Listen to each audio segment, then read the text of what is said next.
Hipertensi atau tekanan darah tinggi adalah keadaan tekanan darah sistolik lebih dari 140 mm merkuri atau tekanan darah diastolik lebih dari 90 mm merkuri. Tekanan darah sistolik adalah jumlah yang diukur dalam setiap detak ketika jantung berkontraksi dan mendorong darah melalui arteri ke seluruh tubuh. Angka tekanan darah sistolik yang normal adalah sekitar 120 mm merkuri. Sedangkan tekanan darah diastolik adalah tekanan darah di dalam arteri saat jantung sedang tidak berdegup. Angka tekanan darah diastolik yang normal adalah 80 mm merkuri. Secara global, 1 miliar orang di dunia memiliki hipertensi. 2/3 diantaranya tinggal di negara berkembang dengan prevalensi yang terus meningkat tajam. Diprediksi, pada tahun 2025, sebanyak 29% orang dewasa di seluruh dunia terkena hipertensi. Hingga saat ini, hipertensi menjadi penyebab kematian sekitar 8 juta orang setiap tahun. Sebanyak 1,5 juta diantaranya terjadi di Asia Tenggara. Hipertensi disebut the silent killer karena sering muncul tanpa keluhan. Penderita umumnya tidak tahu kalau mengidap hipertensi. Hanya 1/3 penderita hipertensi yang terdiagnosis oleh tenaga kesehatan, dan ironinya hanya 0,7% yang minum obat secara rutin. Ada 2 faktor risiko hipertensi. Yang pertama adalah faktor yang melekat pada penderita seperti umur, jenis kelamin, dan genetik.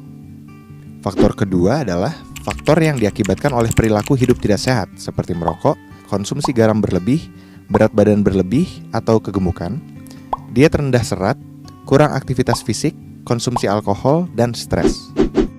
Hipertensi bisa dicegah dengan melakukan pola hidup sehat yang dianjurkan seperti memenuhi gizi seimbang dan membatasi gula, garam, serta lemak, mempertahankan berat badan dan lingkar pinggang ideal, yaitu pria kurang dari 90 cm dan wanita kurang dari 80 cm.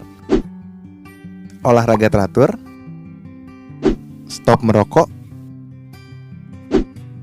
hindari konsumsi alkohol, konsumsi obat secara teratur karena penderita hipertensi membutuhkan pengobatan yang lama dan terus-menerus sepanjang hidup.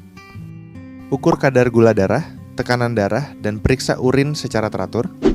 Tekanan darah yang diperiksa harus dicatat sehingga dapat dimonitor dengan ketat. Tidak semua penderita hipertensi mengenali atau merasakan keluhan maupun gejala. Namun biasanya, keluhan berikut yang dirasakan: sakit kepala, gelisah, jantung berdebar, penglihatan kabur, rasa sakit di dada, dan mudah lelah. Mengapa hipertensi berbahaya? Karena jika tidak dikontrol, hipertensi dapat menyebabkan terjadinya komplikasi seperti penyakit jantung, stroke, kerusakan ginjal, kerusakan retina, penyakit pembuluh darah tepi, gangguan saraf, dan gangguan otak. Setiap orang harus memeriksa tekanan darah secara rutin. Jika tekanan darahnya tinggi, segera konsultasi dengan tenaga kesehatan untuk mendapatkan penanganan lebih lanjut. Sebagian penyandang hipertensi dapat mengontrol tekanan darahnya dengan melakukan perubahan gaya hidup saja. Namun, sebagian lainnya memerlukan tambahan obat.